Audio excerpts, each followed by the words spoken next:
Hello everyone, आज की इस वीडियो लेक्चर में हम बात करेंगे एल्डिहाइड के अल्फा हाइड्रोजन की क्रियाशीलता के बारे में, reactivity of alpha hydrogen of aldehydes. और इसके अंतर्गत जो सबसे पहला जो टॉपिक लिया है वो लिया है मैंने यहाँ पर अल्फा हाइड्रोजन का अम्लीय व्यवहार, acidic nature of alpha hydrogen. एक बात आप जानते हैं कि जो एल्डिहाइड होते हैं उनमें प्रेजेंट होता है कार्बोनिल समूह CO ग्रुप, और जो कार्बोनिल समूह होता है CO ग्रुप होता है उसके पास वाला कार्बन, समीप वाला कार्बन कहलाता है अल्फा कार्बन। और अल्फा कार्बन पर जो हाइड्रोजन प्रेजेंट होते हैं वे कहलाते हैं अल्फा हाइड्रोजन। और जो ये अल्फा हाइड्रोजन होते हैं उनकी नेचर होती है एसिडिक नेचर, अम्लीय प्रकृति। तो यहाँ पर हम बात करेंगे अब कि जो एल्डिहाइड है उनमें अल्फा हाइड्रोजन की जो रिएक्टिविटी है, उनकी जो अम्लीयता है, एसिडिटी है, उसके कारण क्या है। तो वहां ध्यान रखेंगे इसकी जो रिएक्टिविटी है या जो एसिडिटी होती है अल्फा हाइड्रोजन की, वो दो कारणों से होती है। ये दो कारण क्या क्या है।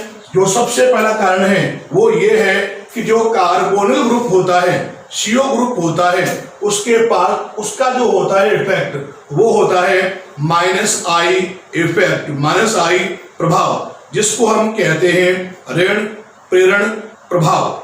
उससे होगा क्या कि अल्फा कार्बन और जो H है उसका जो बॉन्ड है वो क्या हो जाएगा, दुर्बल हो जाएगा, वीक हो जाएगा। तो देखिए आप यहाँ पे किस प्रकार से, तो देखो मैंने यहाँ पर इस प्रकार से लिखा, ये तो हो गया आपका कार्बोनिल ग्रुप। आपको मैंने बताया था कि जो ये कार्बोनिल ग्रुप है इसके पास वाला कार्बन जो होता है वो कहलाता है अल्फा कार्बन। और आपको मैंने ये भी बताया था कि जो ये अल्फा कार्बन है, इस अल्फा कार्बन से जुड़े हुए जो हाइड्रोजन होते हैं ये हाइड्रोजन कहलाते हैं अल्फा हाइड्रोजन। अब होता क्या है कि जो ये CO ग्रुप है आप देख रहे हैं, इसका होता है -I इफेक्ट। तो ये करेंगे क्या, बॉन्ड के इलेक्ट्रॉन को अपनी ओर खींचेंगी।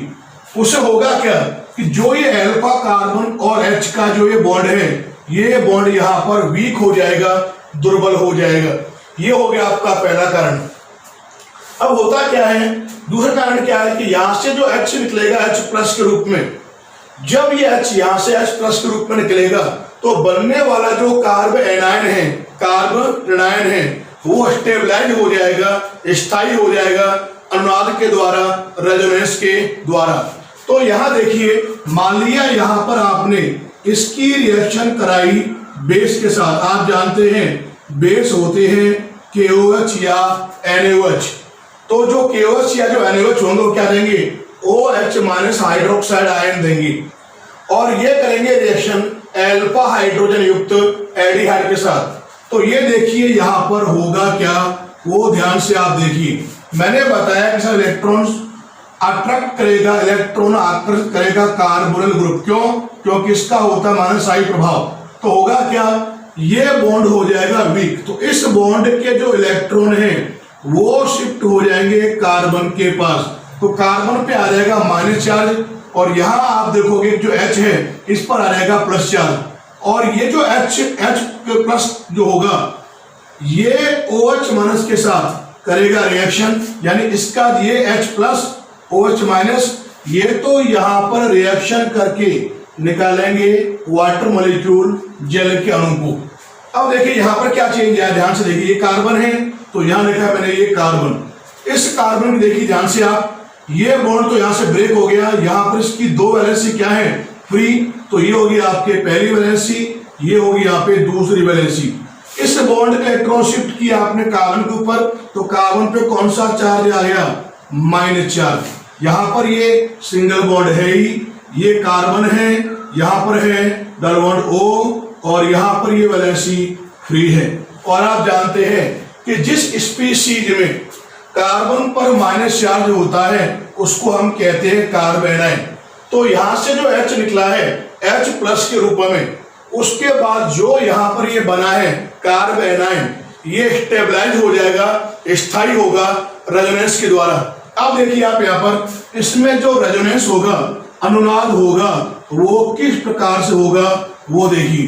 तो यहाँ पर देखिए आप, यहाँ पे इसको मैंने शिफ्ट किया यहाँ पर, तो यहाँ पे एक बॉन्ड और आ जाएगा, इसको मैंने शिफ्ट कर दिया O के ऊपर, तो देखिए क्या चेंज आया। यहाँ पर ये फ्री वैलेंसी है, ये कार्बन, यहाँ पर ये फ्री वैलेंसी, यहाँ पर एक बॉन्ड और आ गया, ये कार्बन है, आगे फ्री वैलेंसी है, यहाँ हो जाएगा सिंगल बॉन्ड और O पर आ जाएगा नेगेटिव चार्ज। और ये जो रेजोनेंस आपने बनाए हैं इसको आपने इस प्रकार से ब्रैकेट में कर दिया बंद, और आप देख रहे हैं इस प्रकार से जो यहाँ पर बनने वाला जो कार्ब एनाइन था वो स्टेबलाइज हो गया बाय रेजोनेंस। तो ये दो कारण होते हैं जिनके कारण से जो एल्डिहाइड का जो अल्फा हाइड्रोजन होता है वो प्रकृति में अम्लीय होता है। अब यहाँ पर हम बहुत ही इंपॉर्टेंट टॉपिक लेंगे जिसका नाम है एल्डोल संघनन, एल्डोल कंडेंसेशन। तो यहाँ पर हम ध्यान रखेंगे पहले कि जो एल्डोल संघनन है, एल्डोल कंडेंसेशन है, उसको हम डिफाइन किस प्रकार से करेंगे।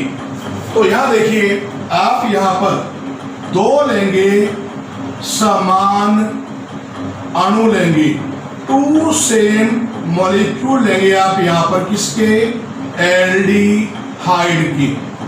और यहाँ जो दोनों समान अणु एल्डिहाइड के लेंगे वहां पर आप ध्यान रखेंगे उन दोनों ही एल्डिहाइड के अणुओं में अल्फा हाइड्रोजन प्रेजेंट होना चाहिए। और जब दोनों एल्डिहाइड की रिएक्शन आपस में कराओगे किसकी प्रेजेंस में, डाइल्यूट बेस तनु क्षार की उपस्थिति में। तो यहाँ पर आप ध्यान रखेंगे कि जो यहाँ पर डाइल्यूट बेस आप लेंगे वो कौन कौन से काम में लेंगे। या तो आप यहाँ पर काम में लेंगे डाइल्यूट NaOH को, या लोगे आप यहाँ पर सोडियम कार्बोनेट Na2CO3 को, या लोगे आप यहाँ पे BaOH का होल ट्वाइस।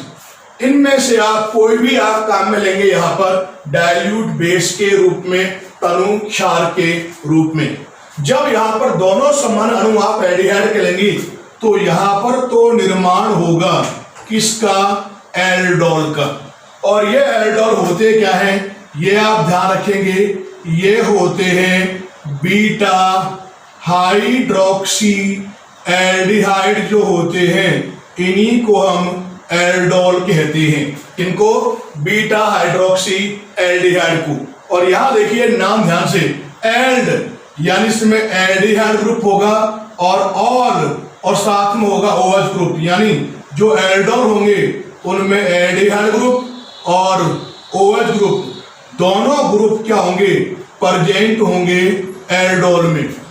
अब यहाँ जो एल्डोल बनेगा उसको जब आप यहाँ पर हीट करेंगे, गर्म करेंगे डाइल्यूट एसिड के साथ, तो वो वाटर मॉलिक्यूल को निकालेगा, जल के अणु को निष्कासित करेगा, और ये यहाँ पर लास्ट में अल्फा बीटा असंतृप्त एल्डिहाइड को निर्मित करेगा। ये रिएक्शन तो कब होगी, जब आप शुरुआत में दोनों समान अणु किसके लें, एल्डिहाइड के लें। तो लास्ट में क्या मिला आपको, अल्फा बीटा अनसैचुरेटेड एल्डिहाइड। अगर आप यहां पर दो लें, क्या समान अणु यहां पर आप लें किसके, कीटोन के। अगर आप यहां पर कीटोन के दोनों मॉलिक्यूल कैसे लेंगे, सेम लेंगे। कंडीशन क्या है कि दोनों ही कीटोन के मॉलिक्यूल में क्या होना चाहिए, अल्फा हाइड्रोजन प्रेजेंट होना चाहिए। इनकी भी आपस में कराओगे रिएक्शन किसकी प्रेजेंस में, डाइल्यूट बेस तनु क्षार की उपस्थिति में। अब यहां पर क्योंकि आपने कीटोन लिए हैं तो ये तो आपस में करके रिएक्शन क्या बनाएंगे, कीटोल बनाएंगे। और ये कीटोल होते क्या हैं, ये होते हैं बीटा हाइड्रोक्सी कीटोन को ही हम कीटोल कहते हैं। अब देखिए आप यहाँ पे कीट और ऑल, यानी इसमें क्या होगा, एक तो होगा कीटोनिक ग्रुप और इसके साथ में एक प्रेजेंट होगा OH यानी एल्कोहलिक ग्रुप, यानी कीटोनिक ग्रुप और एल्कोहलिक ग्रुप दोनों प्रेजेंट होंगे कीटोन में। अब यहां पर आप क्या करेंगे कि आप जो कीटोन प्राप्त हुआ है उसको आप हीट करेंगे डाइल्यूट एसिड के साथ, तो जो कीटोन होगा ये भी यहां पर वाटर मॉलिक्यूल को एलिमिनेट करेगा और ये लास्ट में क्या देगा, यहां पर ये लास्ट में बनाएगा अल्फा बीटा असंतृप्त कीटोन का निर्माण करेगा, अल्फा बीटा अनसैचुरेटेड कीटोन देगा और ये जो रिएक्शन होती है इस रिएक्शन को ही हम एल्डोल संघनन कहते हैं। अब यहां पर हम जो एल्डोल कंडेंसेशन है इसका हम लेंगे एग्जांपल, और एग्जांपल में हम यहां पर एथेनॉल के 2 मोल लेंगे, क्योंकि आप जानते हैं कि जो एथेनॉल होता है उसमें अल्फा H प्रेजेंट होता है। तो देखिए मैंने यहाँ पर तरीका ध्यान रखेंगे आप, देखो सबसे पहले मैंने यहाँ पर ये लिखा CH3, ये हो गया यहाँ पे C डबल बॉन्ड O और मैंने यहां लगा दिया H।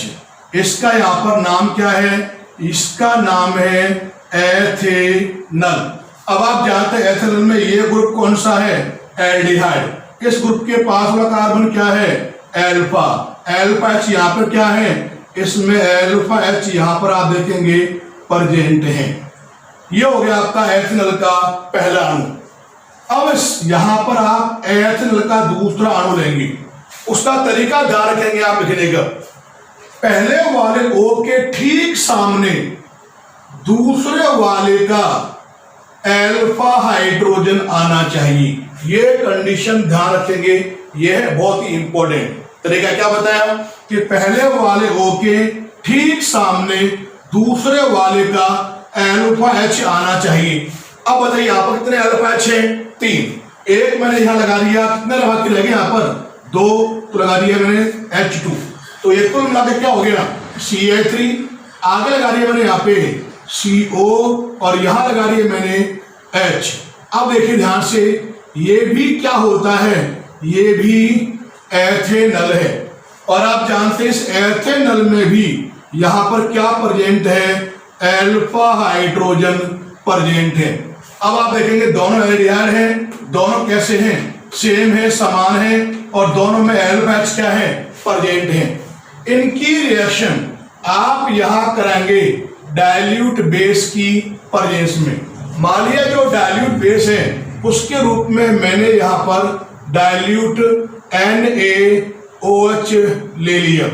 अब देखिए आप यहां पे रिएक्शन होगी कैसे, दूसरे वाले का जो अल्फा H है ये H, इस H को भेजोगे आप इस O के पास तो ये हो जाएगा OH और ये बॉन्ड आप शिफ्ट करोगे इस कार्बन और इस कार्बन के बीच में।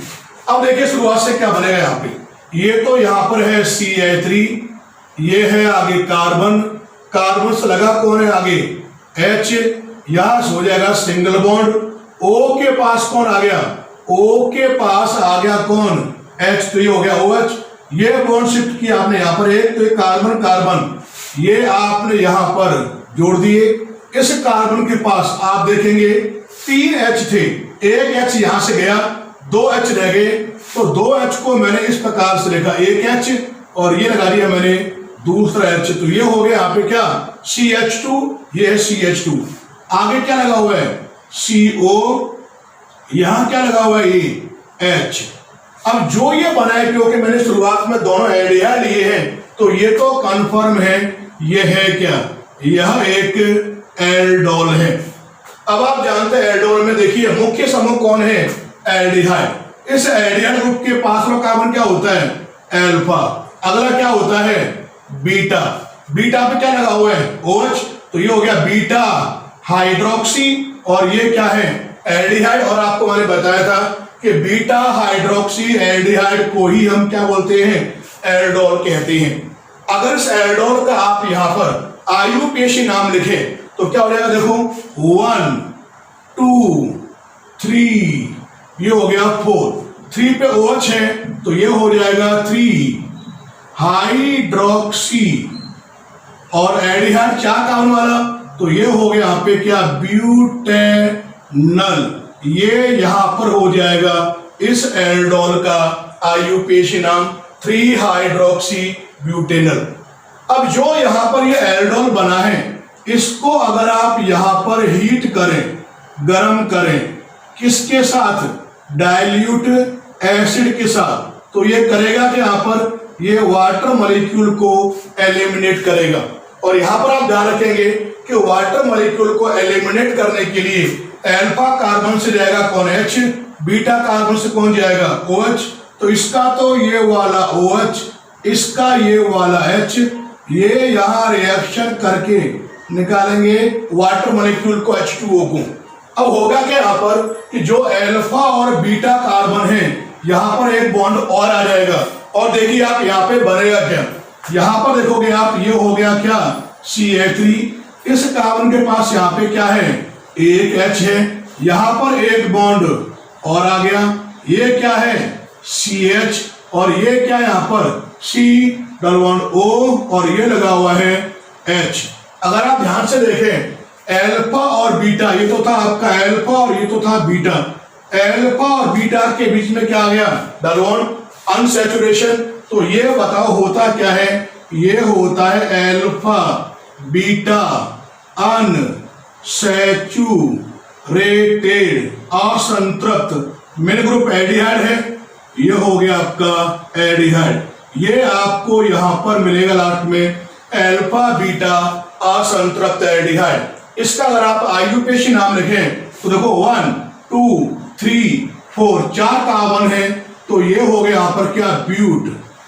1 2 2 नंबर पे क्या लगेगा, डबल बॉन्ड, तो ये हो गया 2 इन एल लिखें, या ब्यूट 2 इन 1 एल, ये इसका हो जाएगा आईयूपीएसी नाम। और ये हो गई यहाँ पर एथेनल की एल्डोल संघनन की रिएक्शन। अब यहाँ पर जो मैंने रिएक्शन लिखी थी एल्डोल कंडेंसेशन की, उसकी जो मैकेनिज्म है, क्रियाविधि है, उसके बारे में यहाँ पर हम बात करेंगे। तो यहाँ देखिए, सबसे पहला जो स्टेप है, पद नंबर फर्स्ट, उसका नाम क्या है, पद नंबर फर्स्ट क्या है, यह होता है इनोलेट आयन। नाम क्या मैंने बताया आपको, इनोलेट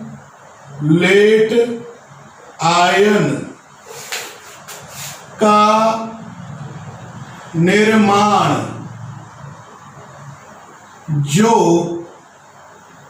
अनुनाद रेजोनेंस द्वारा स्थायी हो जाता है। तो जो पहला स्टेप है वो क्या है, formation of enolate ion which gets stabilised by resonance. तो आपको ध्यान है कि जो आपने यहां लिया था डाइल्यूट NaOH लिया था रिएक्शन में, और जो NaOH है वो देता है Na+ और OH- आयन। तो उसका जो यहाँ पर OH- आयन है वो आपने यहां लिया OH-। ये करेगा यहाँ पे रिएक्शन एथेनल के पहले अणु पर। तो देखिए ये लिया आपने यहाँ पर C, ये हो गया यहाँ पर H3, और यहां लगा हुआ है C डबल बॉन्ड O, और ये हो गया H। ये आपका यहाँ पर एथेनल का फर्स्ट मोल है। अब यहां देखिए जो स्टेप होगा, पहला स्टेप, ये बात ध्यान रखेंगे कि जो फर्स्ट स्टेप होगा, ये स्टेप यहां होगा कैसा, स्लो होगा। आपको ध्यान है एल्डिहाइड ग्रुप के पास वाला कार्बन क्या होता है, अल्फा। इस बॉन्ड के इलेक्ट्रॉन शिफ्ट हो जाएंगे इस वाले कार्बन के पास, और H पे आ जाएगा +4, तो ये जाएगा इसके पास, तो H+ OH-। ये तो यहाँ पे रिएक्शन करके निकालेगा क्या, जल के अणु को। अब देखो आप यहाँ पे बचा क्या, यहाँ पे आप देखें कार्बन है, इस कार्बन पे कौन सा चार्ज आ गया, नेगेटिव चार्ज। कार्बन के पास यहाँ पर कितने H बचे हुए हैं, 2, तो यहाँ आपने H लिख दिया इस प्रकार से। आगे क्या है, ये हो गया C डबल बॉन्ड O, और ये हो गया H। जो यहां पर ये बना है इसको हम कहते हैं इनोलेट आयन। अब जो यहां पर ये इनोलेट आयन है इसमें यहां पर होगा रेजोनेंस। देखिए आप यहां पे कैसे होगा, ये शिफ्ट हो जाएगा यहां पर और ये शिफ्ट हो जाएगा यहां पर। तो यहां पर आप देखेंगे H, ये कार्बन, यहां पर है H, यहां पर एक बॉन्ड और आ गया, ये कार्बन है, कार्बन से लगा हुआ क्या है H, ये हो जाएगा सिंगल बॉन्ड। O पे बताइए कौन सा चार्ज आ गया, नेगेटिव चार्ज। और ये जो बना है इसको मैंने यहां पे लिख दिया ब्रैकेट में, और ये आपका हो गया resonance in enolate ion which gets stabilised by resonance. अब यहां पर हम स्टेप सेकंड ले रहे हैं। इसमें होगा क्या कि जो पहले स्टेप में बना हुआ जो इनोलेट आयन है जो आप देख रहे हैं, ये एल्डिहाइड के दूसरा जो मॉलिक्यूल होगा उस पर अटैक करके एनायन का फॉर्मेशन करेगा, ऋणायन का निर्माण करेगा। तो देखिए आप यहां पर दूसरा स्टेप होगा कैसे। यहां देखो मैंने ये लिखा पहले तो CH3, ये हो गया C डबल बॉन्ड O और ये लगा दिया मैंने H, ये आपका हो गया सेकेंड एल्डिहाइड का अणु। इस पर अटैक कराओगे आप किसका, जो बना हुआ इनोलेट आयन है, क्या है, ये है CH2, कार्बन पे है यहाँ नेगेटिव चार्ज, यहाँ लगा हुआ है CO और यहाँ लगा हुआ है H, ये क्या है आपका इनोलेट आयन। अब यहां ध्यान रखेंगे यहां पर जो ये स्टेप होगा, ये स्टेप यहां पर होगा कैसा, यह एक फास्ट स्टेप है, तीव्र पद है। अब देखो होगा क्या, ये नेगेटिव चार्ज के इलेक्ट्रॉन शिफ्ट हो जाएंगे कार्बन कार्बन के बीच में, ये शिफ्ट हो जाएगा यहां पर। तो देखो होगा क्या, क्या बनेगा, ये यहां बनाएगा क्या CH3 हो गया, यहां पर एक कार्बन है, यहां लगा हुआ है H, ये सिंगल बॉन्ड हो जाएगा, O पर आ जाएगा नेगेटिव चार्ज, ये शिफ्ट किया आपने यहां पर, तो कार्बन कार्बन के बीच में आ जाएगा सिंगल बॉन्ड, यहां लगा हुआ है CH2, यहां हो जाएगा CO और ये लगा हुआ है यहां पर H। तो आप देख रहे हैं कि यहां पर O पे कौन सा चार्ज है, माइनस चार्ज है, O पर माइनस चार्ज है। तो जो यहां पर बना है ये क्या है, एक एनायन है, और ये यहां पर आपका हो गया पद नंबर सेकेंड। अब यहां पर हम तीसरे स्टेप में होगा क्या कि जो दूसरे स्टेप में यहां पर बना हुआ एनायन है, ऋणायन है, वो यहां पर जो जल का अणु निकला था उसके द्वारा प्रोटॉन ग्रहण करके एल्डोल और हाइड्रोक्साइड आयन देगा। तो देखिए पहले आप यहाँ पे दूसरे स्टेप में यहाँ पे बना क्या था, ये तो था आपका CH3 CH, यहां O पर था नेगेटिव चार्ज, यहां लगा हुआ था CH2, ये हो गया यहाँ पर CO और ये हो गया H, ये आपको प्राप्त हुआ था दूसरे स्टेप में एनायन। अब होगा क्या, आप यहां लोगे जल का अणु जो यहां निकला था। जल क्या होता है, जल होता है H और OH। अब आप जानते हैं इसमें कौन कौन से होते हैं, H प्लस OH माइनस। अब यहां जब रिएक्शन कराओगे तो देखो होगा क्या, इसको आपने यहां से ब्रेक कर लिया, जो जल का H प्लस है उसको भेजोगे आप इसके पास, तो यह हो जाएगा OH, और यहां से निकलेगा क्या, यहां से निकालेगा क्या, ये निकालेगा हाइड्रोक्साइड आयन OH माइनस। अब देखो यहां पे आपको मिला क्या, ये तो हो गया CH3, ये C है, यहां पर एक H लगा हुआ है, O के पास एक H प्लस आएगा इसके पास, तो ये हो जाएगा OH, यहां हो जाएगा क्या CH2, ये यहां लगा हुआ है CO और यहां लगा हुआ है कौन H, और जो यहां पर ये बना है इसका यहां पर नाम हो जाएगा एल्डोल। फिर आप जानते हैं ये आगे होगा क्या कि जो ये यहां पर बना हुआ एल्डोल होगा उसको गर्म करोगे आप डाइल्यूट एसिड के साथ, तो वो जल के अणु को निकालेगा।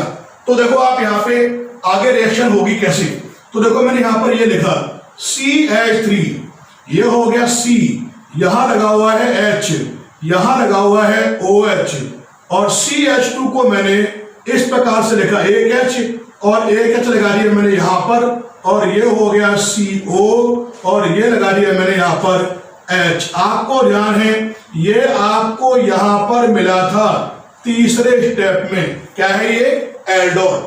अब जो यहाँ पर ये बना हुआ एल्डोल है, इसको जो आप यहाँ पर हीट करोगे, गर्म करोगे डाइल्यूट एसिड के साथ, तो ये यहाँ पर निकालेगा जल के अणु को। अब आप जानते हैं एल्डिहाइड ग्रुप, ये पांचवा कार्बन क्या है अल्फा, अगला क्या है बीटा।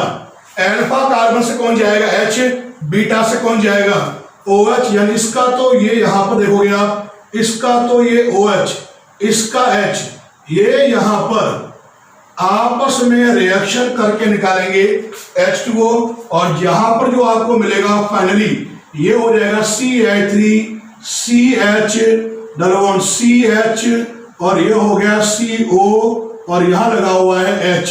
और जो ये मिला है उसमें आप देखोगे अल्फा और बीटा कार्बन के बीच में डबल बॉन्ड है, तो यह एक अल्फा बीटा असंतृप्त एल्डिहाइड है। अगर इसका आप नाम लिखें तो इसका यहां पर नाम हो जाएगा ब्यूट 2-ईनेल लिखें, या इसको अगर आप चाहें तो आप ऐसे भी लिख सकते हैं ब्यूट 2-इन-1-एल, ये इसका हो जाएगा नाम। और ये हो गई आपके यहां पर एल्डोल संघनन की मैकेनिज्म। अब यहां पर हम बात करेंगे cross aldol condensation, cross aldol संघनन के बारे में। एल्डोल संघनन में आपने पढ़ा था कि दोनों एल्डिहाइड या दोनों कीटोन सेम थे, लेकिन यहां पर आप ध्यान रखेंगे कि आप यहां पर दो अलग अलग अणु लेंगे, किसके एल्डिहाइड के या कीटोन की। दोनों कैसे होने चाहिए डिफरेंट, और जो दोनों डिफरेंट आप लोगे उसमें आप ध्यान रखेंगे कि कम से कम एक अणु में अल्फा हाइड्रोजन अवश्य प्रेजेंट होना चाहिए। अगर आप यहां पर दोनों अणु आप ले रहे हैं और दोनों में ही अल्फा हाइड्रोजन प्रेजेंट है, तो वहां पर आप ध्यान रखेंगे कि आपको 4 प्रोडक्ट आपको मिलेंगे। और जब आप डिफरेंट डिफरेंट लेंगे तो वहां जो कंडेंसेशन होगा वो कहलाएगा क्रॉस एल्डोल कंडेंसेशन। अब देखिए मैंने यहां पर एग्जांपल लिया है एथेनॉल व प्रोपेनॉल में एल्डोल कंडेंसेशन। अब आप जानते हैं एथेनॉल होता क्या है, ये होता है CH3COH, ये क्या है, ये होता है एथेनॉल। और आप जानते हैं ये अल्फा हाइड्रोजन है, तो इसमें क्या है अल्फा हाइड्रोजन इसमें प्रेजेंट है, क्योंकि अल्फा कार्बन पर ये H यहां पर प्रेजेंट है। एक देखिए आपने यहां ले लिया प्रोपेनॉल, क्या होता है CH3CH2COH। जो मैंने यहां पर ये लिया है, बताओ ये क्या है, ये है यहां पर प्रोपेनॉल। इसमें ये अल्फा कार्बन है, H प्रेजेंट है, तो यहां पर आप ध्यान रखेंगे कि एथेनॉल और प्रोपेनॉल दोनों में ही क्या है अल्फा H प्रेजेंट है। तो आपको जो प्रोडक्ट मिलेंगे वो कितने मिलेंगे, आपको 4 प्रोडक्ट आपको मिलेंगे। 4 प्रोडक्ट आपको कैसे मिलेंगे जरा वो देख लीजिए।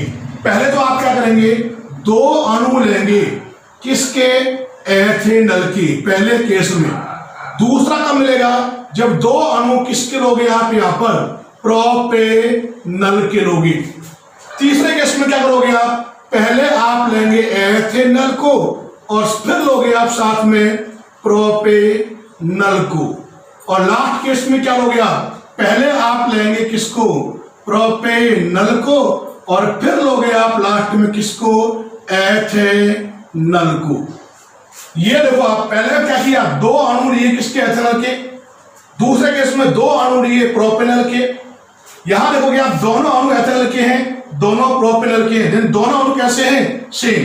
तो ये जो यहां पर केस होगा, जब ये दोनों सेम लोगे वो तो होगा कौन सा एल्डोल कंडेंसेशन, एल्डोल संघनन होगा इस केस में। तो लेकिन जब आप यहां पर इस केस में अगर आप बात करते हैं, यहां देखो एथेनॉल है एक प्रोपेनॉल है, यहां एक प्रोपेनॉल और एक एथेनॉल है, दोनों कैसे हैं अलग, यहां दोनों अलग इस केस में।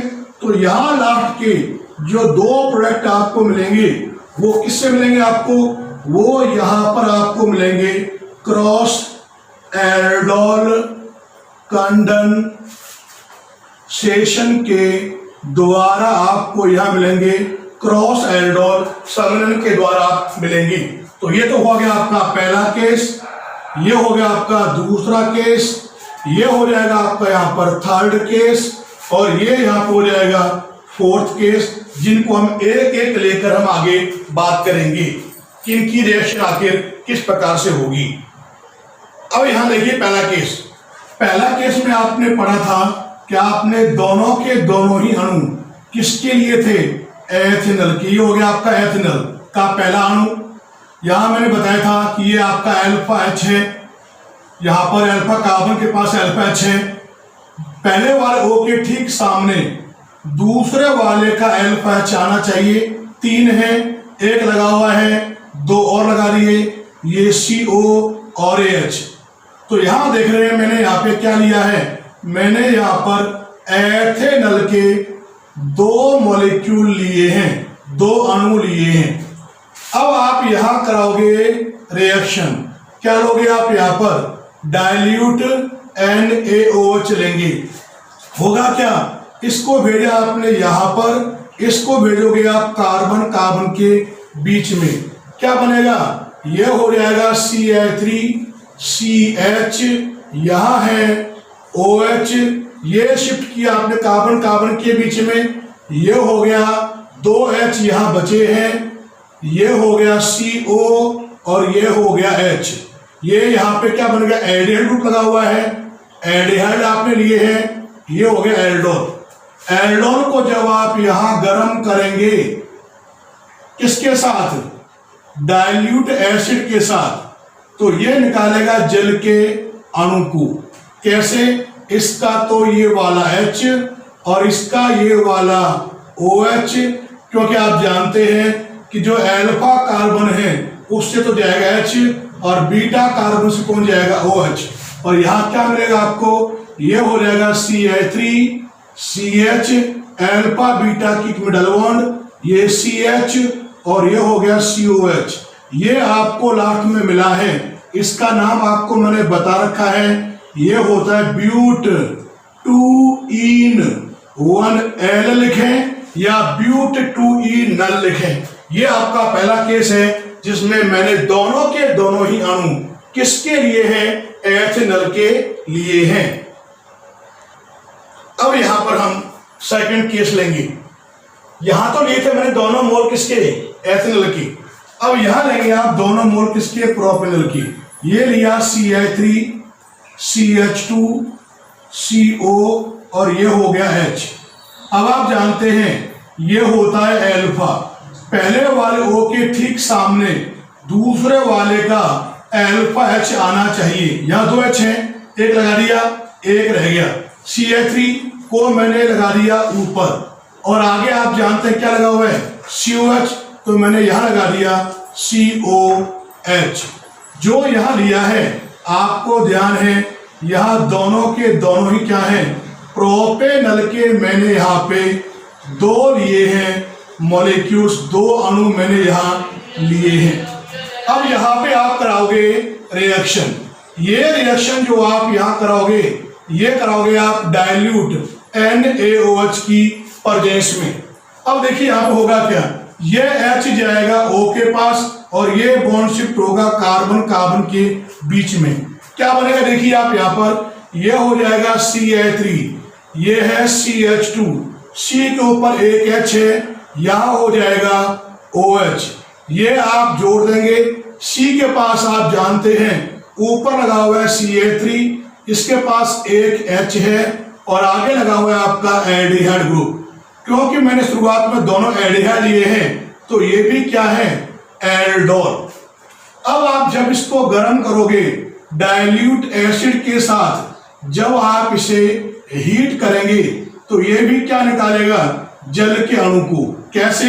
ये तो है आपका अल्फा, ये है बीटा, इसका तो ये H, इसका H और OH आपस में यहां रिएक्शन करके जल के अणु को निकालेंगे और यह हो जाएगा यहाँ पर CH3 CH2 CH double C, यहां लगा हुआ है CH3 और यह हो गया COH। नाम लिखोगे आयुपेशी तो 1 2 3 4 5, तो यह हो गया यहाँ पे 2 मैथिल, 5 कार्बन है तो ये हो गया पेंट, फिर 2 इन 1 एल, ऐसे लिखो या आप चाहें तो उसको आप इस प्रकार से लिखते हो 2 मैथिल पेंट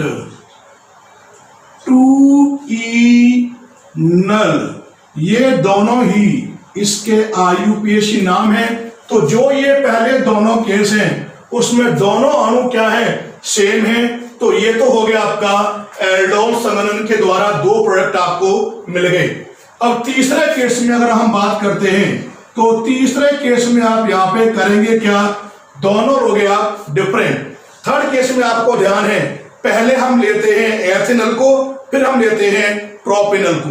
तो देखिए मैंने यहां पर ये लिया, ये हो गया आप यहां पर CH3, ये हो गया CO और ये लगा लिया मैंने यहां पर H। जो ये लिया है ये क्या है, एथेनल है। अब आप यहां लेंगे आगे प्रोपेनल, इस O के ठीक सामने एक H, यहां आपको ध्यान है प्रोपेनल में 2 होते हैं, यहां लगा लिया CH3 और ये हो गया CO और ये हो गया H। जो मैंने यहां पर ये लिया है ये क्या है, ये है आपका प्रोपेनल। अब यहां देखिए दोनों कैसे हो गए, डिफरेंट। तो ये जो एग्जांपल, इसका एग्जांपल है क्रॉस एल्डोल का। अब आप यहां पे दोनों के बीच में कराएंगे रिएक्शन। आप बताओ यहां पे आप लेंगे क्या, डाइल्यूट NaOH की प्रेजेंस हो गया। अब होगा क्या, H गया इसके पास और ये शिफ्ट हो जाएगा कार्बन कार्बन के बीच में। अब देखिए यहां पे बनेगा क्या, ये तो हो जाएगा CH3, C के पास आ जाएगा एक H, यहां हो जाएगा O के पास एक H, ये आपने जोड़ दिया, यहां लगा हुआ है CH3 और यहां पे आपको ध्यान है ये आपने जोड़ दिया है, तो कार्बन के पास एक H को लिखा मैंने यहां पर और आगे मैंने लगा दिया COH। और जो ये बना है ये क्या है, यह एल्डोल है, जो बेसिकली होता क्या है, बीटा हाइड्रोक्सी एल्डिहाइड है। अब आप करेंगे क्या, इसको आप यहां पर हीट करेंगे, वो भी डाइल्यूट एसिड के साथ, तो ये भी वाटर मॉलिक्यूल को एलिमिनेट करेगा। अब होगा क्या, इसका तो ये H, इसका OH आपस में रिएक्शन करके ये यहां निकालेंगे जल के अणु को और यहां आपको मिलेगा क्या, ये हो जाएगा CH3, ये है CH डबल बॉन्ड C, यहां लगा हुआ है CH3 और ये हो गया COH।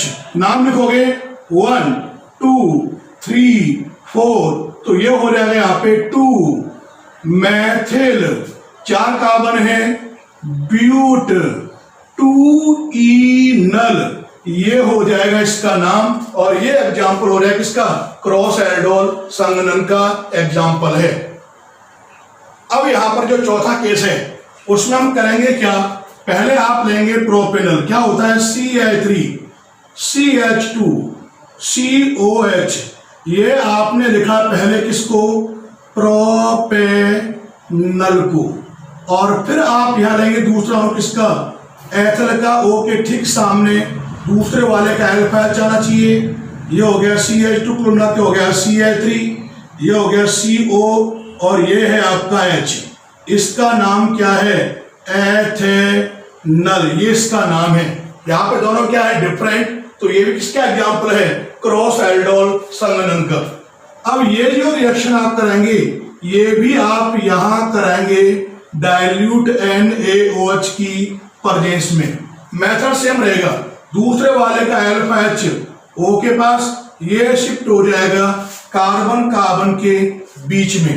क्या बनेगा यहाँ पर, ये हो जाएगा CH3, ये हो गया CH2, C के पास एक H है, ये हो गया OH, यहां कार्बन के पास आप देखें तो 2 H बचे हैं, उनको मैंने इस प्रकार से लिखा CH2 को, आगे लगा हुआ है क्या CO और ये लगा हुआ है यहां पर H। जो ये बना है ये भी क्या है एल्डोल है, जो होता है क्या है बीटा हाइड्रोक्सी एल्डिहाइड। अब इसको भी आप यहां पे क्या करेंगे हीट करेंगे एसिड की डाइल्यूट एसिड के साथ, तो ये भी बताओ यहां पे निकालेगा क्या वाटर मॉलिक्यूल को। कैसे निकालेगा, अल्फा से जाएगा H और बीटा से जाएगा OH, यानी इसका तो OH और इसका H, ये यहां आपस में रिएक्शन करके निकालेगा जल का अणु, और ये यहां पर रिएक्शन करके CH3 CH2 CH CH और ये हो गया COH का निर्माण कर लेगा। नाम दोगे 1 2 3 4 5, तो ये हो गया पेंट और 2 नल, ये इसका नाम हो जाएगा। और इस प्रकार से आप देखोगे फर्स्ट 2 प्रोडक्ट तो आपको मिले हैं एल्डोल संघनन से, और लास्ट के जो 2 प्रोडक्ट हैं ये आपको मिले हैं क्रॉस एल्डोल संघनन से। तो जो आपका टॉपिक है क्रॉस एल्डोल कंडेंसेशन और एल्डोल कंडेंसेशन बोर्ड के एग्जाम के पॉइंट ऑफ व्यू से बहुत ही इंपॉर्टेंट है। धन्यवाद।